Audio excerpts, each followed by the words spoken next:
Estoy a su disposición para responder preguntas, comentar con ustedes el- lo que estamos haciendo en este viceministerio de ordenamiento territorial y desarrollo regional, sobre todo a la luz de la aprobación de la ley De ordenamiento territorial. 368-22 de ordenamiento territorial, uso de suelo y asentamientos Una humanos. ley muy esperada. El pueblo dominicano espera que con esta ley haya una más justa distribución de la riqueza, haya un desarrollo más equilibrado y otras virtudes más. Pero, Domingo, dile al país cuáles son las virtudes de esta ley. ¿Qué lograremos con ella? Sí, esta ley es muy importante para ordenar lo que no ha estado ordenado por siglos en República Dominicana.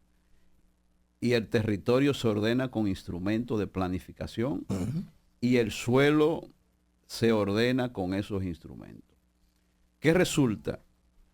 Que el suelo todo lo utilizamos para las actividades económicas, sociales, culturales, pero lo utilizamos sin planificación. Okay. Por ejemplo, ustedes tienen patrimonios naturales que no se pueden continuar utilizando de modo discrecional. Los suelos costero marinos, por ejemplo. Hay que regular eso. Los patrimonios culturales, ruinas, los suelos urbanos, la dinámica económica. Nosotros tenemos todos los días las quejas sobre el sistema de movilidad urbana, que lo sufrimos todos los dominicanos, pero nosotros nos quejamos por lo que vemos, pero no por las causas que generan esos problemas. Realmente el ser humano su queja es por el efecto, más que por el análisis de la causa.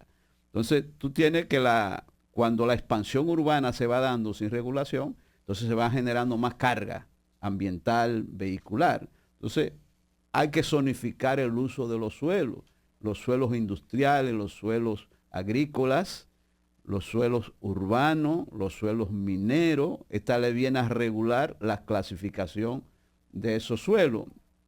Y los gobiernos locales tienen un papel importante que jugar, porque son los responsables de calificar y calificar el suelo junto con las sectoriales de gobierno y también con la ciudadanía. Es decir, la ciudadanía no se puede, esta ley no se puede ejecutar sin participación de la ciudadanía. Si no, no tiene validez. Y la ley así lo establece. Domingo, mire, yo he estado observando cosas que tienen que ver con el uso de suelo. Óyeme, Michael y Patricia, yo el otro día observaba una comunidad en un país súper avanzado, comunidades rurales en Suiza, videos de YouTube, y veo, Michael Miguel, unas pequeñas ciudades sumamente organizadas, ya tú te puedes imaginar ese país, pero tú ves, Patricia, una serie de edificios aquí, y al lado del edificio que atraviesa la calle, plantaciones agrícolas. Oiga, Domingo, al lado de los edificios, plantaciones agrícolas. Con una regularización de suelo, ¿qué veo yo ahí? Que ellos no construyen un edificio en un terreno que te puede producir una papa. Por poner un ejemplo. Un día yo estoy en mi comunidad, yo soy mocano, y estoy hablando en el club recreativo con amigos. Y le digo yo, pero ¿y qué está pasando con ese terreno al lado del club? Dice, no, vamos a hacer una urbanización. Y yo me pongo la mano en la cabeza. Una tierra más negra que un africano. Esa tierra. Y la van a urbanizar en lugar de convertirla en agrícola. Entonces, cuando yo veo esta ley, señor Domingo Matías, del asunto de ordenamiento territorial, yo, William Capellán, me quiero referir más al uso del suelo de una forma racional que esté orientado a la producción. No se puede permitir, por ejemplo, en Castañuelas, aquí lo ponen como ejemplo, que si en el pueblo hay una tierra agrícola, la urbanicen.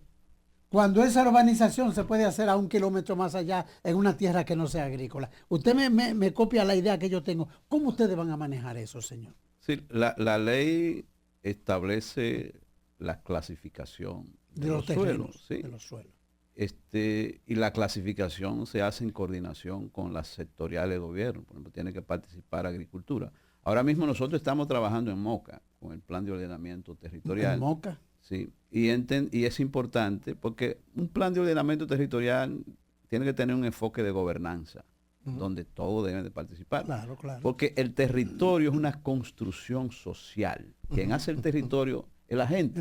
Claro. Sí, entonces, al ser una construcción social, el plan municipal de ordenamiento territorial es un pacto social y político, porque conlleva muchos intereses, es ordenar. Y más en un Estado que no ha ordenado desde la fundación de la República. En Europa comenzaron a ordenar desde la Revolución Industrial, ¿verdad? Siglo XIX. Entonces, sí vamos a 17, 18. 18, siglo XVIII, 1750. Sí. Entonces, 1752 entonces vamos a trabajar eso y la ley lo establece, la clasificación de los suelos. Por ejemplo, hay una clasificación que son los suelos urbanos, lo urbanizable y lo no urbanizable. Eso es que esas tres figuras están en la ley. Lo urbanizado es lo que está ya urbanizado. Sí. Ahora, lo urbanizado y que hayan zonas de alto riesgo pueden ser reasentados, esos asentamientos, porque la ley es de asentamientos humanos. Entonces, y los asentamientos humanos se han localizado en suelo también, en muchos casos, de muchos riesgos de anti-inundaciones, por ejemplo. Yo siempre digo, yo uso una expresión que no es que el río se metió al pueblo, es que el pueblo se metió al río.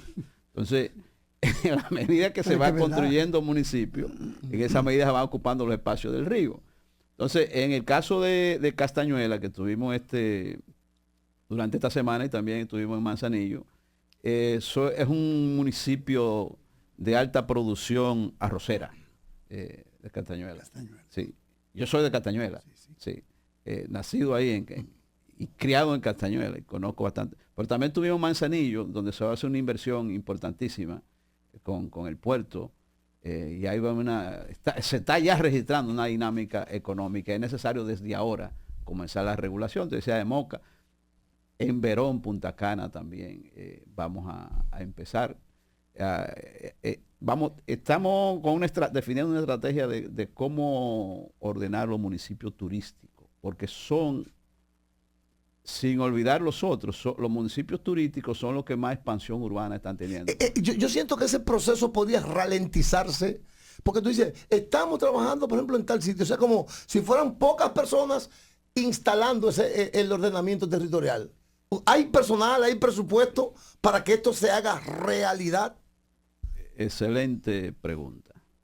En el país hay que fortalecer las capacidades técnicas, las capacidades humanas. En el país tiene que fortalecerse los compromisos sociales, económicos.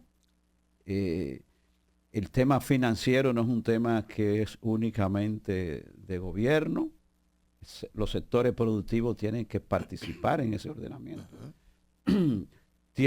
La cooperación internacional también participa, incluso al fondo no reembolsable que aporta la cooperación con asistencia técnica. Las universidades tienen un grandísimo papel que jugar. ¿Cuál? En organizar ofertas académicas sobre ordenamiento territorial. En Dominicana no hay oferta académica en estos temas específicos, porque el ordenamiento territorial es una disciplina científica. Es importante decirla. Además de un proceso político, una disciplina científica. Por ejemplo, yo estudié ordenamiento territorial en la Universidad de Barcelona. Sí, pero y si no tenemos recursos humanos para poner en práctica y desarrollar ese proceso, entonces eso no va a ir bien, Domingo querido. Lo que sucede es que la puesta en marcha de una ley de esta naturaleza no es a corto plazo, es a largo plazo. Colombia aprobó la ley de ordenamiento en 1999. Todavía hoy ellos están desarrollando procesos. Sí. Entonces, nosotros estamos claros de que estos son procesos de mediano a largo plazo. Porque hay otro asunto que es importante decirlo.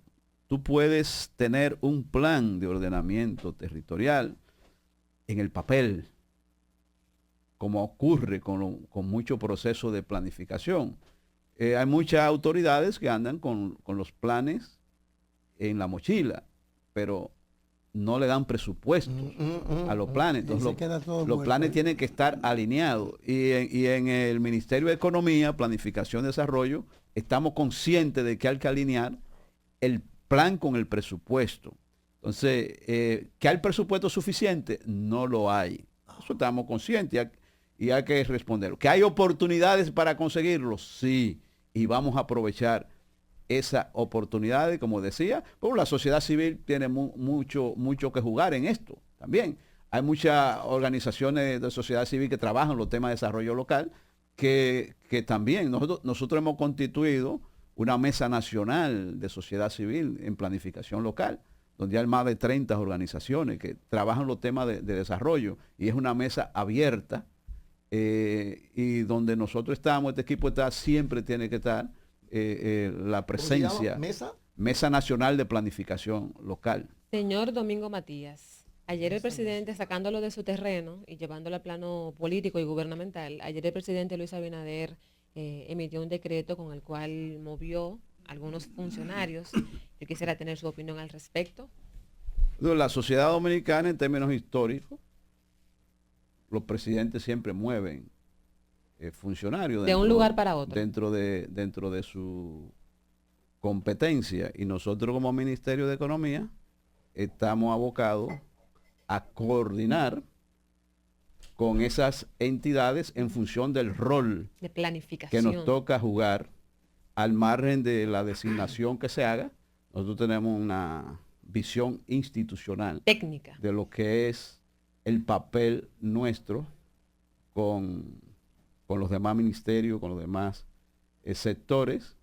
Es importante que quienes asumen la administración pública la asuman con responsabilidad, la asuman desde una perspectiva de profesionalización, desde una perspectiva de la meritocracia, y en eso el Ministerio de Administración Pública ha ido avanzando. El Ministerio de Administración Pública, que dirige Darío Castillo, ha ido avanzando. Fíjense que los escándalos de desvinculación de personal de carrera son prácticamente inexistentes, y los casos que han ocurrido pero usted se me está yendo por la tangente. Yo le hice una pregunta muy clara y usted se me está yendo por otro lado. Yo quiero tener su opinión en torno a la decisión del presidente de mover a algunos funcionarios. Yo he indicado, por ejemplo, el caso mío, a mí me pueden mover.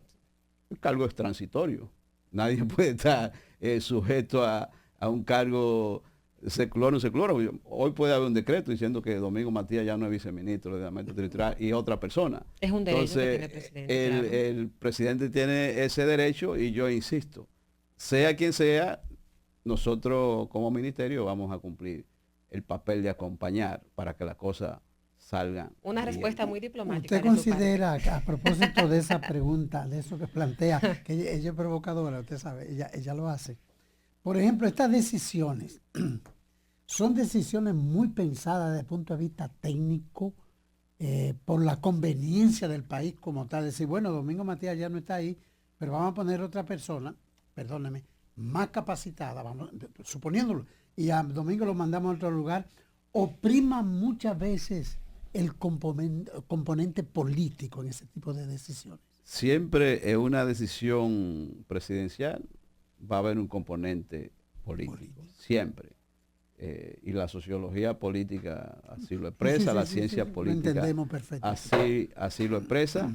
Yo creo que hay sistemas de evaluación que la ciudadanía es la que tiene que evaluar, e indicar y opinar y criticar. Es importante que se critique, porque la manera de producir cambios mediante el proceso de crítica, de cuestionamiento. La democracia es eso, es la convivencia de esa diversidad que debe de haber. No, es decir, uno no puede ser intolerante ante las críticas que se puedan hacer, y los medios de comunicación juegan un papel importante. Nárreme, Domingo, lo que está pasando en Castañuela. O sea, ustedes dicen, estamos desarrollando el programa en Castañuela. O sea, para yo entenderlo, ¿qué están ustedes haciendo en Castañuela? Sí. Primero se formuló el Plan Municipal de Desarrollo, ya hace un tiempo, que no es lo mismo que el Plan de Ordenamiento Territorial. Se complementan, porque el Plan de Desarrollo va más hacia los aspectos socioeconómicos. El Plan de Ordenamiento va en los aspectos socioeconómicos, pero también va en los aspectos del suelo. Y geográfico. La geografía urbana, la geografía rural.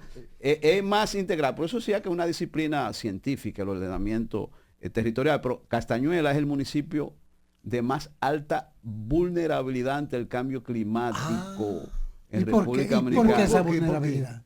Porque yo voy para allá mañana, para Castañuela. Sí, porque Castañuela, por ejemplo, se inunda todos los años. ¿Cómo va? Y no es noticia, pero se inunda el pueblo entero. Todos los años.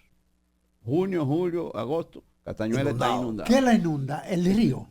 El río entra al pueblo. Entonces tiene un impacto en la agricultura, tiene un impacto en los asentamientos ganaderos humanos. También. Pero, ¿qué resulta? Que Castañuela, Michael, es una planicie. Entonces, al ser una planicie, el río entra a esa planicie. Loma de Castañuelas, que es un sector de allá, no se inunda. Porque está alto. Porque está alto. Y yo decía, es que Castañuela debió haber sido Loma de Castañuelas. Y no entonces, ¿verdad? Entonces, es necesario regular el suelo para que no vayan nuevos asentamientos en el entorno del río. Pero vamos a mudar a Castañuela. Entonces, ¿usted lo dijo? Sí, pero tú lo que tiene que crearse es capacidad de adaptación, y la tienen. La capacidad de resiliencia de un pueblo donde hay inundaciones y tú no escuchas que mueren personas. No, están preparados. Sí, hay una preparación, hay una capacidad de resiliencia. Ahora, se generan daños. Y el plan de ordenamiento territorial busca disminuir esos impactos. ¿Cómo qué población, señor, tiene Castañuela aproximadamente? 12.000, 14.000 habitantes. Mucho tenemos que esperar el censo. Allá está el distrito municipal de Palo Verde, que es un distrito que es una zona de alta producción de banano y para la exportación también. Mira, ya se nos fue el tiempo, Domingo querido. Y me gustaría saber así breve, ¿qué hace esta ley en un territorio tan superpoblado como Gualey, como La Sursa? O sea, ¿cómo funciona esta ley? En La Sursa, que es un enjambre de gente ahí apechurrado. ¿Cómo es? Mira, hay un aspecto de crecimiento que se regula también. La expansión urbana puede ser vertical, la densificación hacia arriba, o horizontal. En el caso de La Sursa u otro barrio, que puede haber mucho, es necesario hacer rehabilitación de los barrios. Y la rehabilitación de los barrios se logra mediante proyectos de mejora del hábitat de la gente. Tú puedes densificar barrios. Densificar barrios. Eso es difícil. Sí, porque conlleva una inversión y conlleva decisión de la gente que esté de acuerdo con densificación. Tú puedes aportar tus recursos de vivienda, por ejemplo, para que mejore el barrio y tú ser beneficiario. Entonces, ahí hay que hacer reasentamiento también. Por eso decía al principio que la ley no es una ley de aplicación en todo el sentido inmediata para lograr resultados en los inmediatos. Pero sí, yo digo que en el Ministerio de Economía tenemos un plan clarísimo de qué es lo que hay que hacer con esta ley. Tenemos los programas, tenemos los cronogramas listos. Hay muchísimos instrumentos que no hemos hablado aquí, como el Plan Nacional de Ordenamiento, los planes regionales, que son otros instrumentos que es necesario impulsar. La ley es muy amplia. Hay 150 preguntas y 150 respuestas para esta ley. Y ese documento ya lo tenemos y lo vamos a poner. ¿Y cuándo puedo pasar a buscar? Próximamente. Ojalá que usted tenga la disponibilidad de ir a más medios de comunicación para que la gente conozca realmente la importancia de esta normativa que ha sido aprobada y que va en beneficio de toda la ciudadanía. Hemos conversado con el señor Domingo Matías. Amigo mío. Qué bueno que es tu amigo. Amigo mío. Le he visto en otras ocasiones y sé que es una persona bastante trabajadora y sosegada. Y no se altera, un hombre tranquilo. Él es viceministro de Ordenamiento Territorial y Desarrollo Regional del Ministerio de Economía. Así que, caballero, muchísimas gracias por estar aquí. Simplemente, Ángel, permíteme decir que el presidente de la República, Luis Abinader, arribó la madrugada de este martes a Argentina, donde participará en la cumbre de jefes de Estado y de Gobierno de la Comunidad de Estados Latinoamericanos y Caribeños, CELAC. Con esa información vamos a una pausa comercial y cuando regresemos, señores, mucho más contenido aquí en La Opción de la Mañana. Estás escuchando La Opción.